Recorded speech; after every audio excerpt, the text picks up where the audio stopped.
Part 4, VA Healthcare System, June 1st, 2020. If you recall from parts 1 through 3, Mike has been jumping through all kinds of hoops and nonsense in an attempt to receive mental health services at the VA in Kernersville, North Carolina. He has yet to receive mental health services other than being repeatedly offered drugs from multiple VA providers.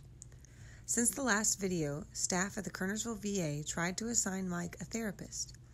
She was demanding that Mike provide the address to his physical location during their phone conference so that she could call 911 if she felt it was needed.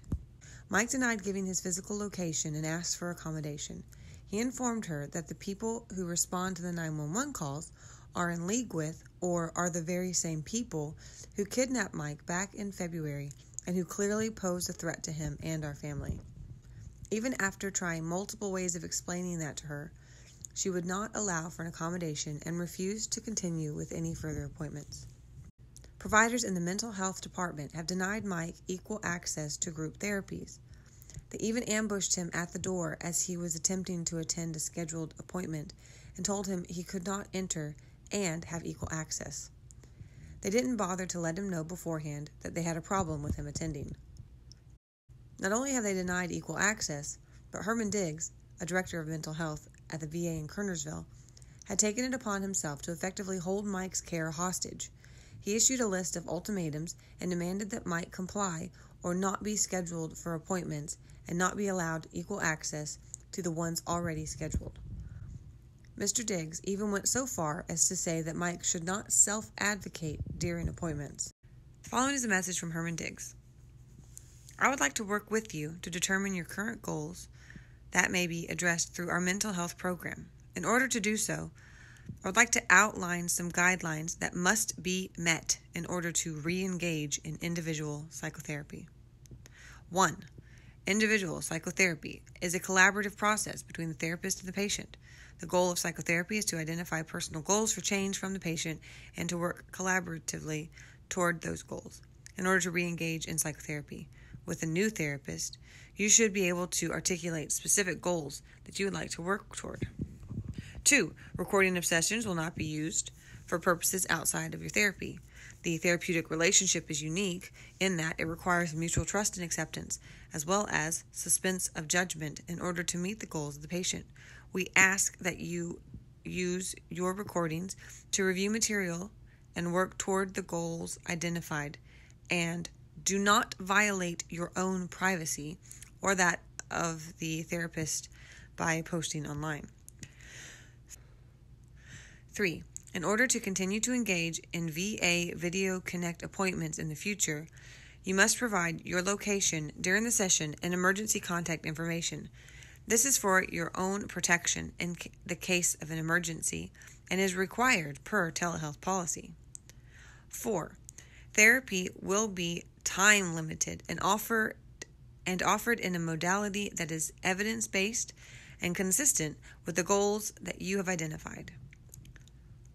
5. The effectiveness of any treatment will largely depend on your willingness to apply the things you have learned each week. Therefore, you will commit to completing weekly homework assignments and bring them with you to the session. 6. Unless it has previously been arranged otherwise, members of your family, friends, should not be present at your meetings with the therapist. 7. You should contact your therapist. It is for any reason you may miss your scheduled appointment.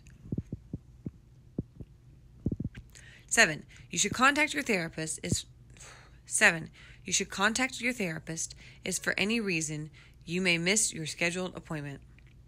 I appreciate your self-advocacy and your commitment to increasing services offered to the visually impaired. Please note that we remain open to your ideas that may improve services offered to this or any population in the future. However, we also expect that you use your therapy and medication management appointments to work toward your own mental health needs, which will require a shift in your approach to treatment.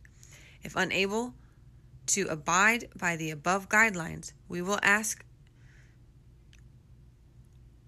If unable to abide by the above guidelines, we will ask to explore other options related to your mental health services, which may include referral to the community services or discontinuation of services at this facility. Please note that these are all guidelines that apply to any veteran receiving services for mental health and are necessary in order to work to assist you with your identified mental health goals. Please let me know if you agree to the above guidelines and feel that future individual psychotherapy may be a fit for your needs. I would like a reply by April 10th. In order to continue to assist in coordination of your mental health needs. Herman Diggs, Psychology Supervisor, Kernersville. Another letter from Herman Diggs, dated April 23rd, 2020. We have discussed the 504 request related to recording in group extensively. And though the discussion is outside my control and not mine to make, I agree with the decision that we do not allow recording in groups. Again, this would be a violation of other veterans' confidentiality and privacy.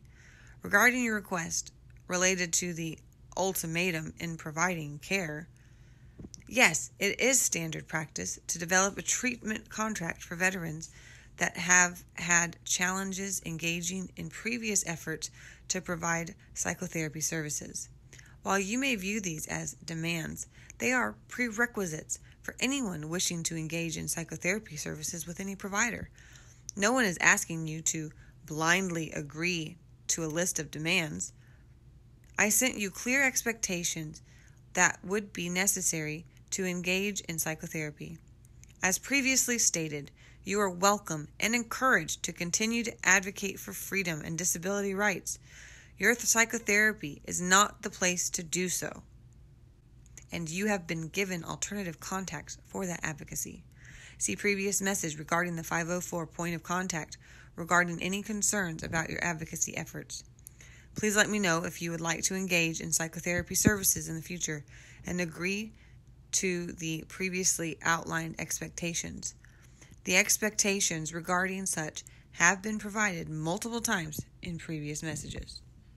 Herman Diggs, Psychology Supervisor, Kernersville. After months of this abuse, Mike voiced his concerns to the VA Administrator, Lori Schoaf. Soon after this conversation, Mike received a message from Herman Diggs asking Mike for some specific areas he'd like to focus on during therapy and no mention of ultimatums or requirements. Mike sent in his list of goals and was quickly scheduled for an appointment with Dr. Ansbro.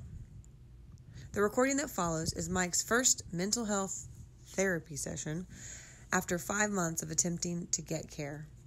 Again, this appointment was recorded as Mike's personal notes, but after witnessing the dishonesty and sheer ineptitude demonstrated by VA staff, we believe it is necessary to shine some light on how veterans are being treated. 22 veterans commit suicide every day. I'm calling for the VA Medical Center in Salisbury. I believe we have a 2 p.m. telephone appointment. Okay. Yeah, can you give me just 1 second?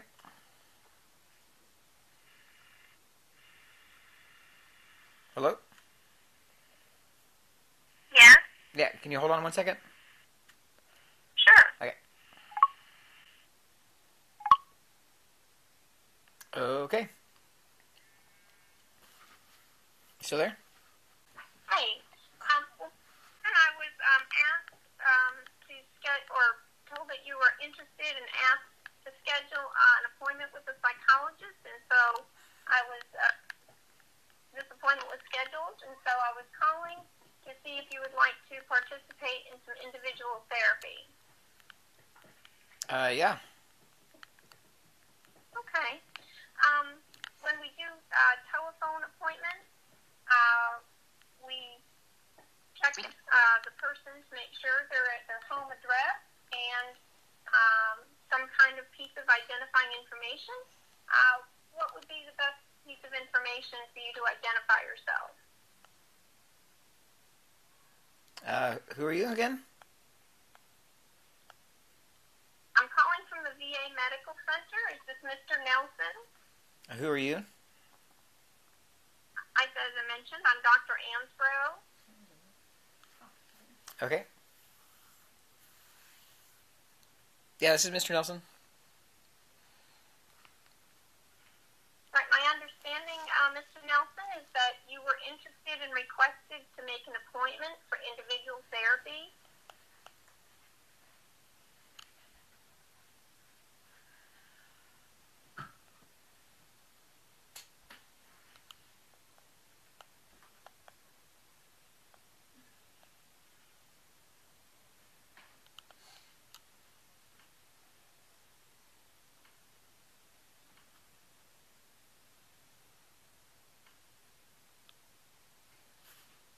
Sir?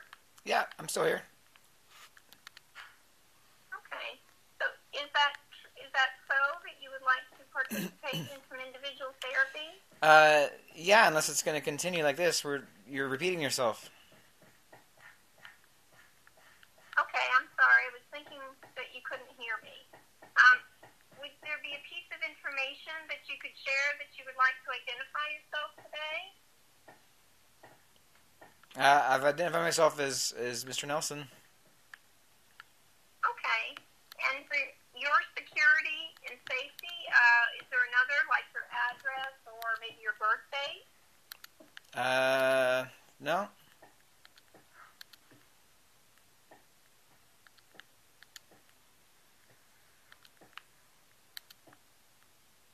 Would there be some reason, sir? Some reason for what? Is there a reason that you would not like to have a second level of identity so someone else wouldn't be coming in your place?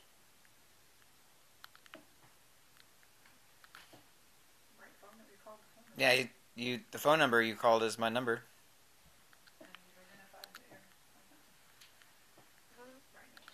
Okay, are you alone today? Is this for individual therapy, or are you alone today? What do you mean by alone?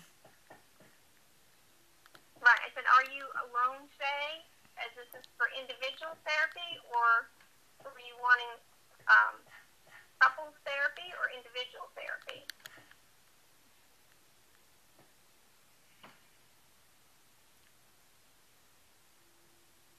I don't know what you're offering, so I don't know.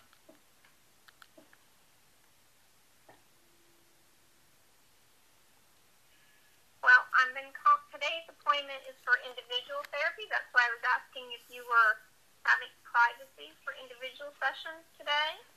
Oh, yeah, I have privacy. Okay. Maybe you could share a little bit about yourself and what you would like to work on in terms of therapy. I sent a list to Herman Diggs. Do you have a copy of that? I don't have a list of therapy goals that you're interested in. Yeah, it should be my last secure message to Herman Diggs.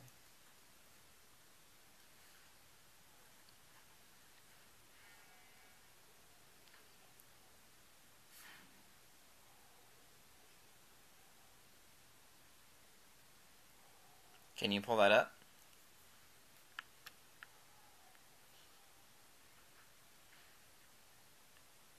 Hello? Yeah, I'm looking to see if I can locate that.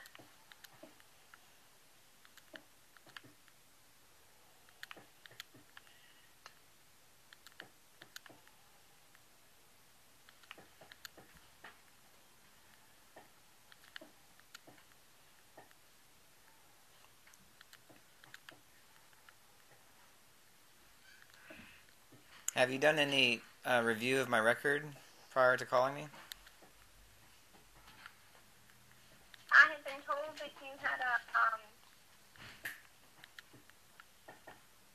diagnosis of PTSD and that you were interested in participating in individual therapy. So I'm assuming that's a no, that you haven't reviewed my record prior to calling me?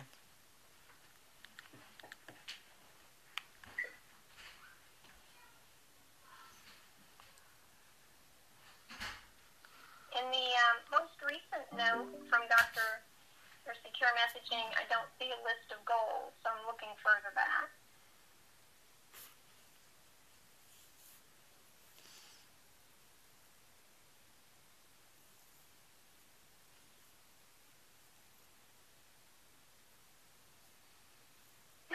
I had reviewed your note with Dr. Melissa, who I believe is your treating psychiatrist.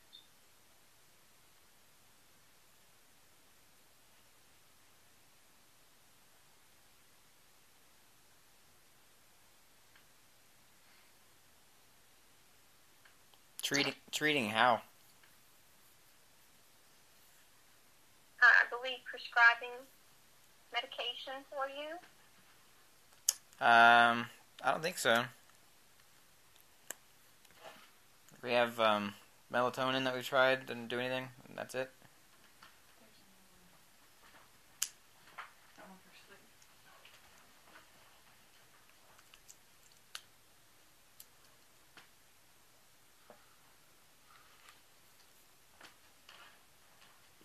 What is it? Trazodone. Oh, yeah, we tried trazodone. That didn't work either. Okay. I think you have a follow-up appointment, Sam.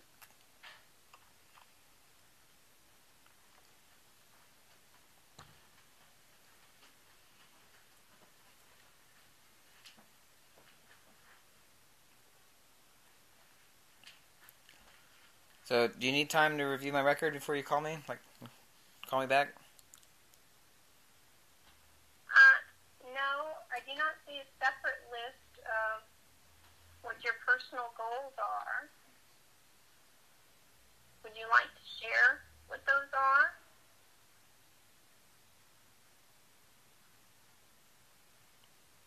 Yeah, it's the same thing I sent to Herman Diggs.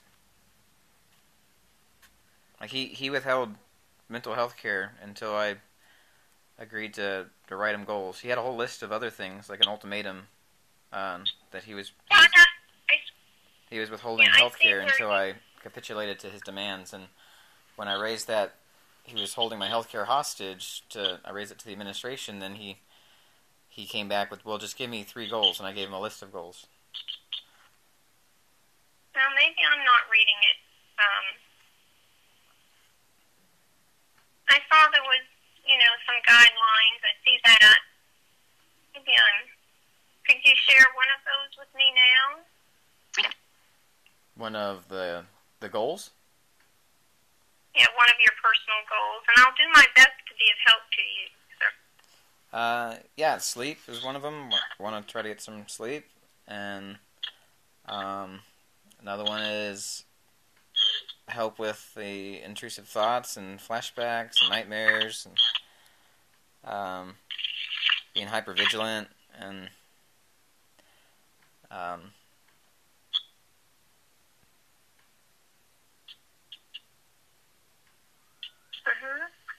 yeah, some empathy, working on empathy and communication with people that are being hostile and are threats. I missed that last one, sir. Working on communication with people that are hostile.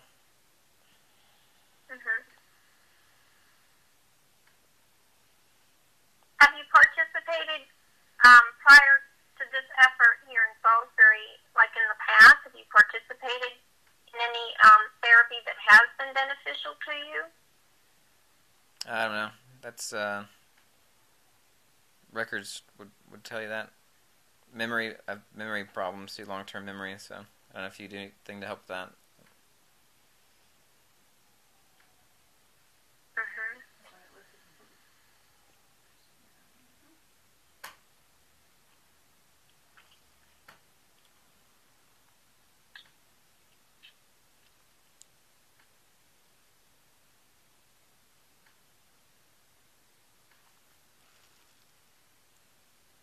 So that's quite a list that you have there. Is there one that you sort of think of as a top value or priority to you?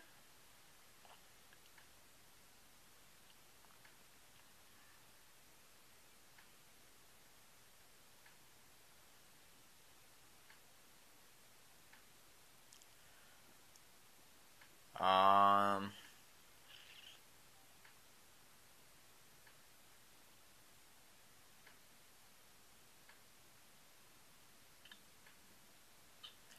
I don't know. I don't know. I mean, a lot of them are connected, so I don't know where to start. Mm-hmm. Okay.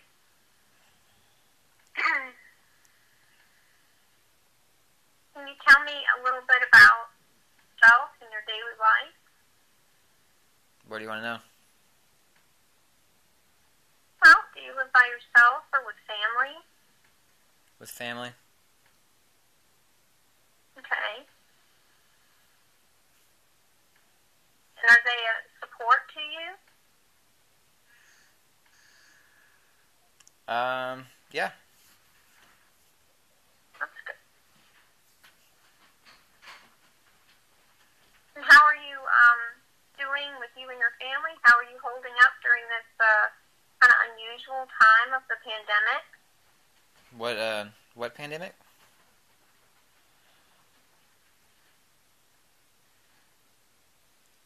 Pardon? Said what pandemic?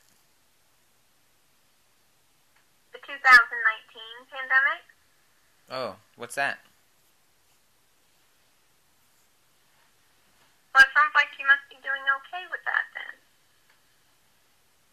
That has impacted some people in their families, so I'm glad that's okay for you. Well, what do you mean? What is it? Mm-hmm. Well, it doesn't sound like it's too much of a problem for you, so we'll kind of come back to your identified goals. I am trying to check in. I'm trying to check in with all families and veterans about how they're doing. I don't understand. Are we having a conversation, or is this an interrogation? Is this a one-way thing where I answer all the questions and you don't respond to my questions, or can we have a conversation? Mm-hmm.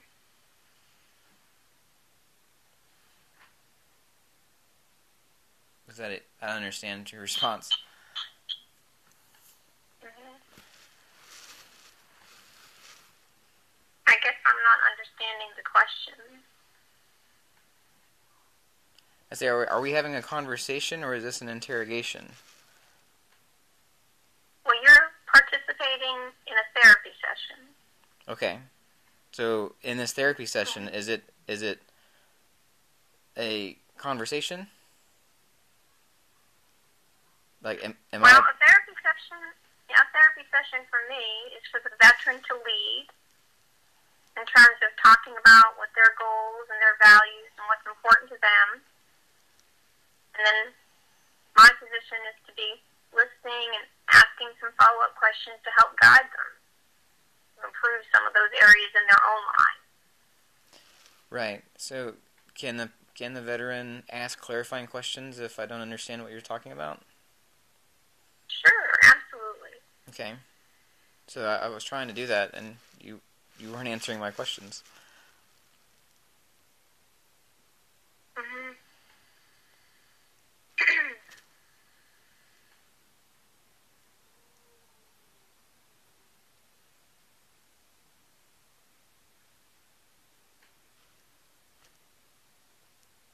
Well, I'm sorry if that was the case. It's not meaning to do that, but I wasn't really following. It sounded like I asked you something that wasn't a concern for you, and so I was trying to go back to what your concerns are. Oh, did I say something wasn't a concern, or did I ask for clarification on what you were talking about?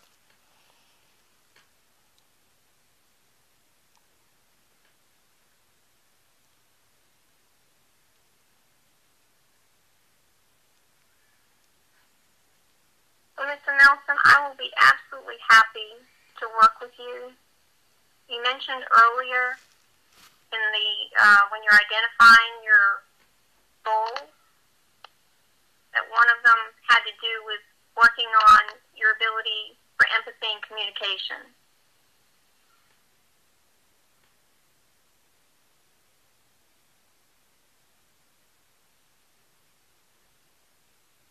And so that seems like that might be a challenge when you are interacting with people, and maybe just new people, I'm not sure. but I'm happy to work with you on that if you'd like. Yeah, I'm willing to work with anybody that's willing to work with me, but it seems like you're avoiding questions. Yeah. So I don't know. I don't understand like why you're not answering simple questions that I'm asking and changing topics. That doesn't seem productive for communication. Well, why don't you think about it, and you can let me know. The type of therapy that I can offer is helping a person to identify what their own personal values are and trying to help them guide into that. So I'm trying to be clear on that best I can. So if something's not an area of interest, it's okay. I'm wanting to focus on things that are important for you. Hi, this is Mike's wife, Christina. I'm hearing communication struggles. I thought I'd come over and see if I could assist. Just to give you some information, he's a very direct guy. He doesn't imply or insinuate things. Like if he asks a question, he's just asking a question. There's not it's not loaded. It's not anything. He's asking, genuinely asking. So when you hear him ask you what you mean by things, it's because he's truly interested. Yeah, so I'm hearing him ask a lot of questions, and then I hear you pausing and then not responding or changing the topic, which makes it really hard to follow for me. And I would think, and this is my personal opinion, that someone with brain damage, that makes it very difficult to follow the conversation. So there's going to be lots of questions for clarification, and it's just trying to understand. I hear him trying to get connection here, so I thought I'd pop over and see if I could help at all, because it sounded like you were bailing on him. Well, thank you for the clarification, and actually I'm aiming to try to stay connected, so I appreciate the input. Okay. Passing you back.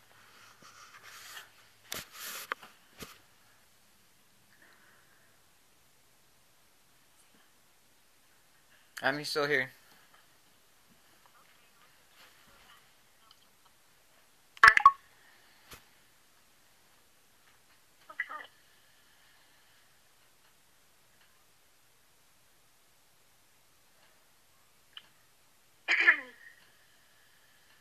Yeah, I think it would be helpful if there were times that you have been in therapy that you felt like it was beneficial. It would be helpful to know what style or what kind of interactions have been helpful, if there has been any time in the past where therapy has been helpful.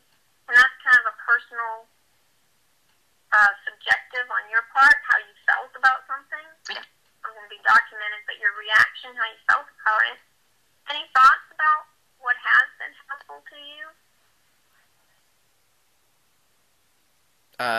Yeah, have you checked the record, my medical record, to find out any of that? I'm asking you personally because it's a feeling. I'm asking you what your reaction and feeling has been. If there have been connections, like your wife was mentioning, if there have been connections that have been helpful in the past. I don't know. My memory is not good long term. So I rely on things being recorded to check. But it sounds like you haven't done any preparation for this and haven't reviewed my record to find out a lot of these things that you're asking me that you could find out through the record.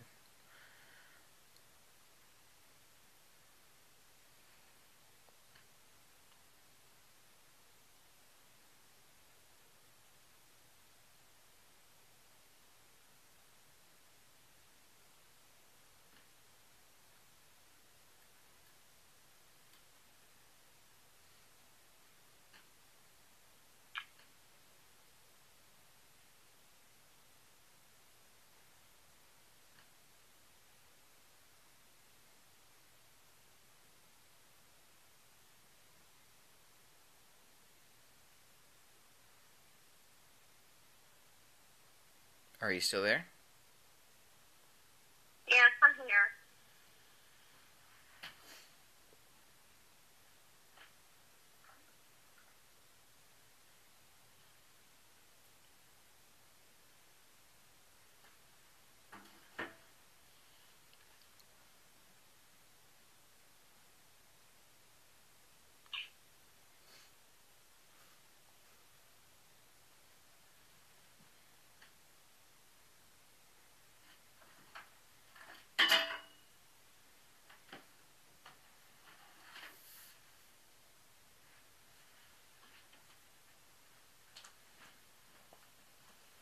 Do you have experience doing therapy with patients with brain injuries and long-term memory loss?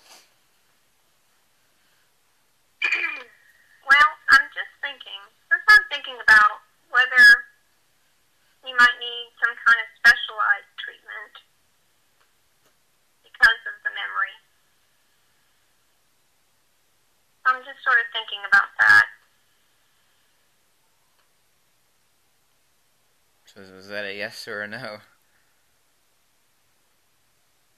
I have experience in working with people for a number of years with PTSD. I'm not a neuropsychologist in that sense, so I'm not sure about if it would be. But your wife mentioned about not, having a sense about not bailing, and I think it's important, that we see if there's any way that a connection can be made to help you with these symptoms of PTSD.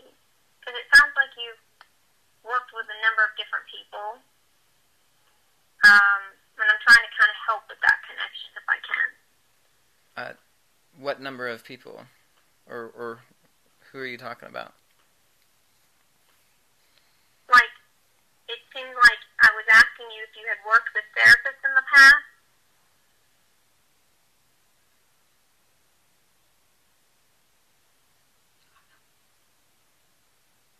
Okay. And I said I didn't know that you'd have to check the record. Mm-hmm. And you heard that means I worked with a number of people? You mentioned Dr. Diggs, and I know there was a therapist before this, so I'm thinking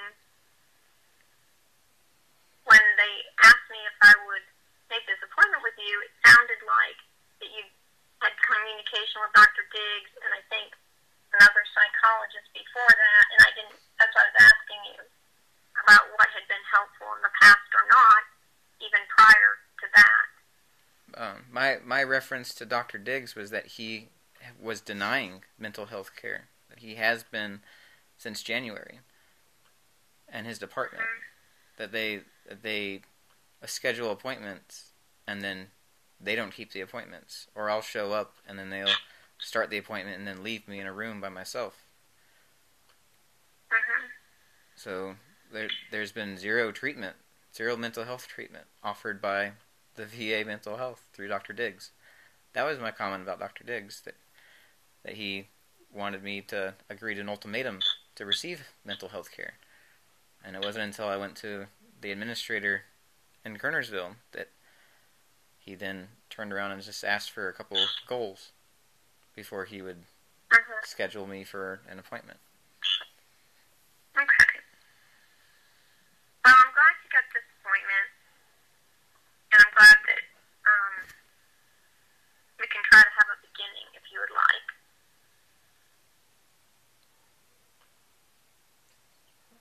I thought that's what we're trying to do. Yeah, this is an initial therapy session.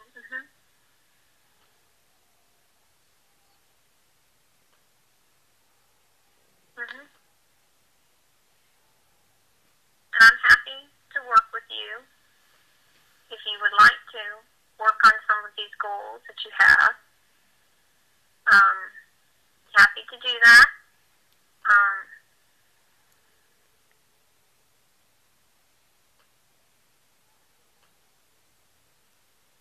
What do you think about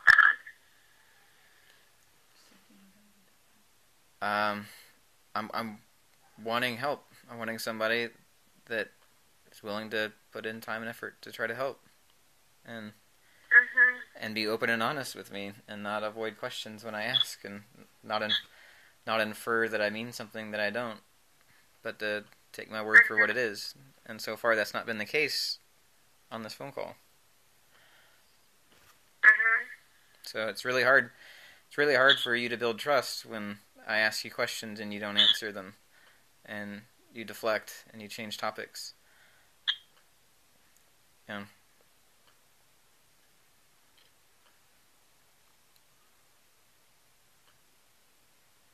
What do you think about what your wife mentioned earlier about this idea of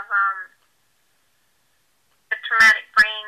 She was sort of saying she felt like some of the traumatic brain injury kind of impacts your style of communicating, and she was sort of saying that, you're pretty straightforward, I guess was.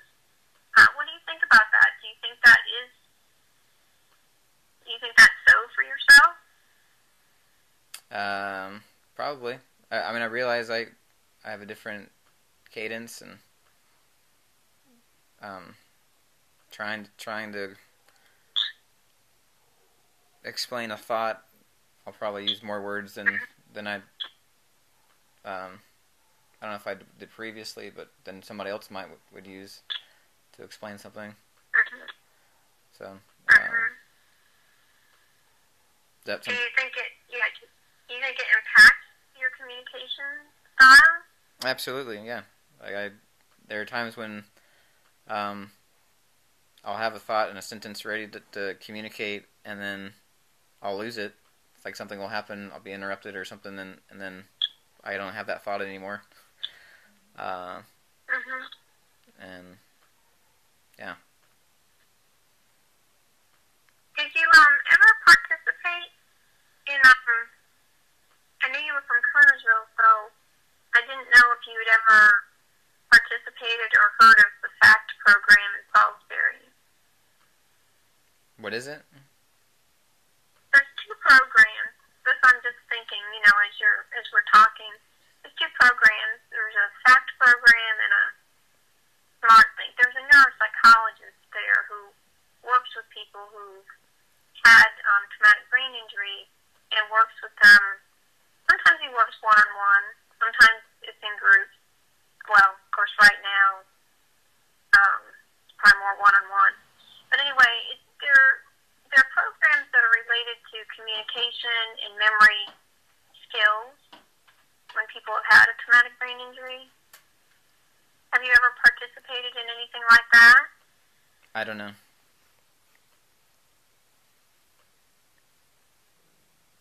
Meaning you don't remember, or you don't. I don't know if your wife would remember if you ever did. She said not that she's aware of. Okay.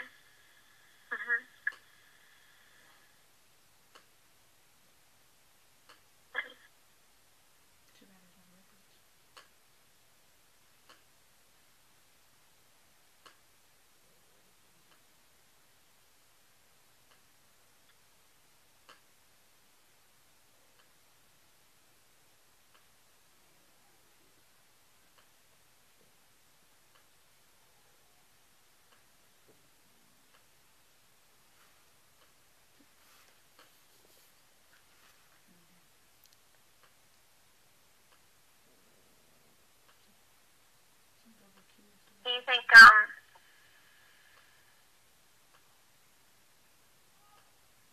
think I couldn't remember if you said you couldn't remember, I think. Do you think having some skills building regarding memory would be helpful?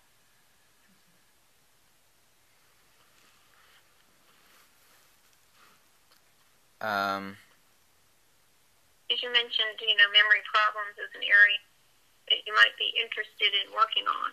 Yeah, are you saying that there are techniques or skills that I can learn that will help me access long-term memories? Not long-term memories necessarily, but what I'm saying is those programs I mentioned, the FACT and the Smart Think, they do a lot of skills building to help people kind of compensate when they've had a traumatic brain injury and have memory problems.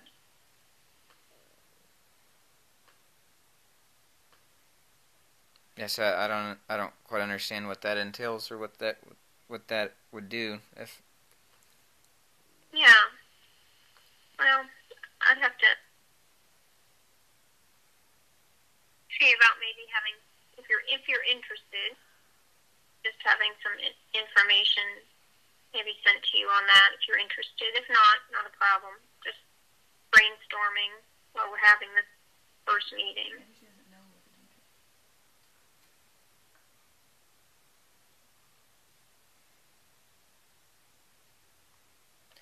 I run into this problem a lot with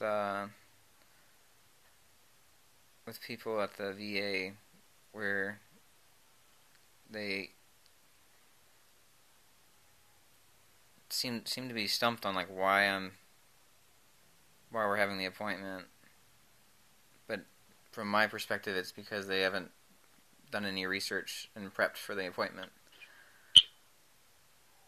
and so they ask me to do all the research for them in the appointment, when I think that time could be spent actually trying to address goals or do whatever you can't do outside of the appointment.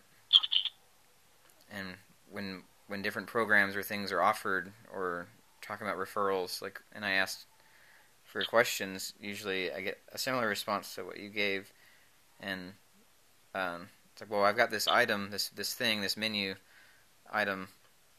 Do you want it? And I'm like, well, what is it? Tell me more about it. What? I don't know if I want it or not. I don't know if this is something that I'm interested in. And then that's usually where the conversation stops, just like it has now. Well, in this case, if you're interested, then probably have to have some information mailed to you. But you can let me know if you would like me to work on that a bit. Mailed to me how? In the Postal Service. Okay. I wouldn't be able to read it. Mhm. Maybe your wife would assist. That's again only if you have an interest. So are you assigning work to my wife to help me? Well, you mentioned that she was a support to you, and if there was a program, she certainly sounds like she's motivated for you to have some help. She is. Sounds like she might be interested in learning about the program herself. She's a support, but that doesn't mean that she's a tool for you to use. She supports me in all kinds of ways, but that doesn't mean that she's at your disposal. I was thinking of support for yourself. Right. But you're tasking her to get me the information rather than you get me the information. Well, you mentioned that you wouldn't be able to see it. I said I wouldn't be able to read it, but that's because I can't see. There's other ways of sending information and formats that I can read with technology. What's the best way to send you information? Digital. I have screen reader technology that the blind rehab people at the VA gave me.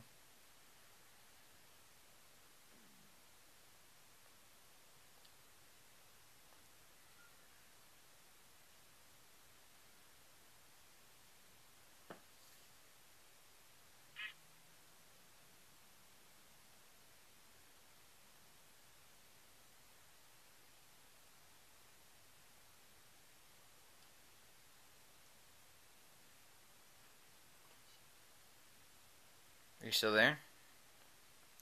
I am. Were you aware prior to the appointment that I'm blind? I knew that you have vision problems.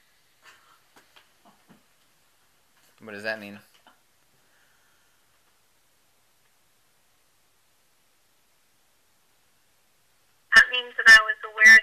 have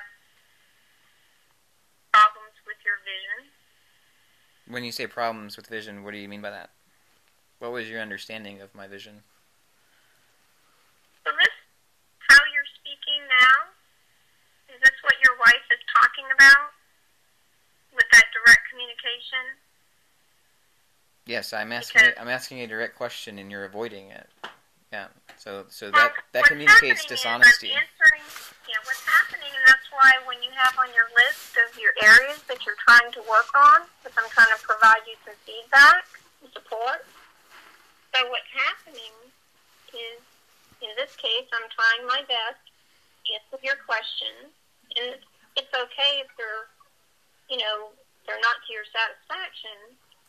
However, it definitely, when you identify the empathy and communication with people, I can definitely feel that. Well, it's because you're being non-responsive to the questions. You're not actually answering the question being asked. You're avoiding it. If I ask you what's your favorite color and you say kittens, like you gave me an answer, but you're not asking the question asked. I'm asking what your understanding was of my visual issues before the appointment. And you just said, I understand you had visual issues. Well, what does that mean? I'm asking for clarification, and you're still not giving me an answer. Because that is the clarification. She softened it. You said I was blind. She softened it to visual issues. What clarification? You just repeated yourself. You said visual issues. That's not clarifying anything. So that's why I'm saying I'm sorry it doesn't meet your satisfaction. That's the clarification.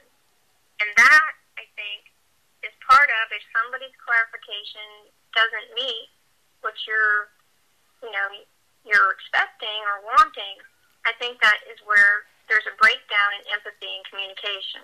It has nothing to do with my desire. It has everything to do with understanding the meaning of words, like definitions. Clarification has not been offered. That's a repeat. You're repeating yourself. That's not clarifying anything. If you just say the same thing over and over, you're not offering any clarification. If you change the wording, if you try to say the same thing in a different way, you might be trying to clarify that way, but you haven't even done that.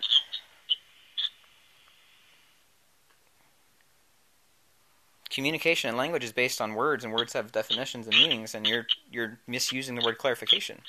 You haven't offered clarification. You're avoiding answering the question because I think you haven't done any research into my case, and you feel inept to handle this situation.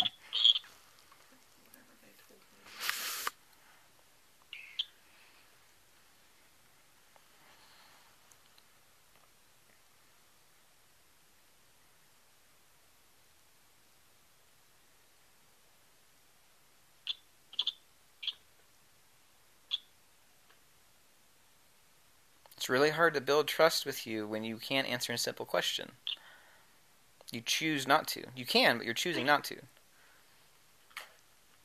Ms. Nelson, we have a couple of moments left. Are you interested in making another follow-up appointment? If you can answer a simple question, what did you understand about my visual issues prior to this appointment? What was your understanding? When you say visual issues, what do you mean? Mr. Nelson, I'm sorry if I am a disappointment to you in terms of helping you today. It's a medical issue. I am doing my utmost best, and I love working with veterans, and I will do my best to help you if you will allow that. If you would like a follow-up appointment, I am more than happy to make that appointment. It doesn't sound like it. Okay. It doesn't sound like you're happy. It sounds like you're frustrated and that you're being guarded and you're resenting this appointment and me because I'm asking you simple questions that may highlight your incompetence. That's not the case, and it's okay to have a difference of opinion. Okay, That's so not the case at all. Can please prove that to me. Please build some trust and answer the simple question. So, are you interested in having a follow-up appointment? And it's okay either way. This is so bizarre. I can't believe this is happening. That you're. Because what's happening here is a communication situation where I'm not going to engage in any kind of, I think you said, you don't want to have communication in at the beginning with difficult people. I'm trying to be cooperative in terms of asking you if you'd like another appointment. No, that's the opposite of what I said the goal was. The goal was not to avoid having better communication skills during a difficult conversation. It's to improve my communication skills when somebody's being hostile. Like you are currently being hostile. So like if this was a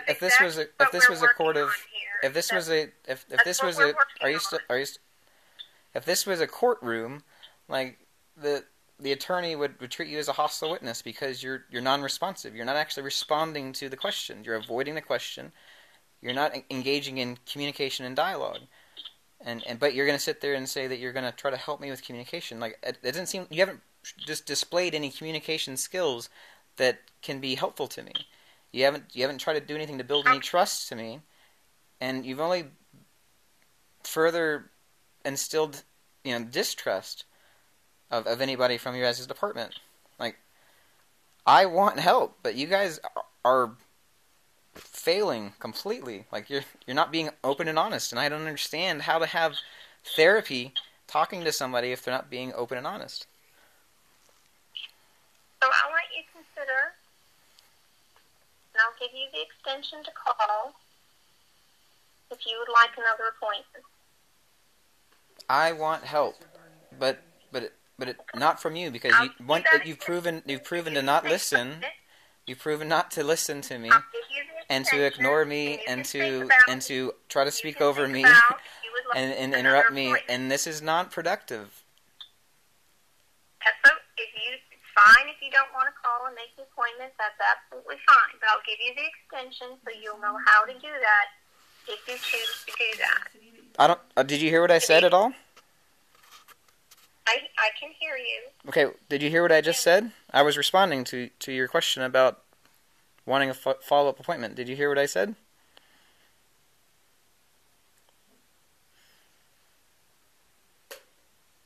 The extension. So you're not even. How are you? I don't understand. How are you doing this?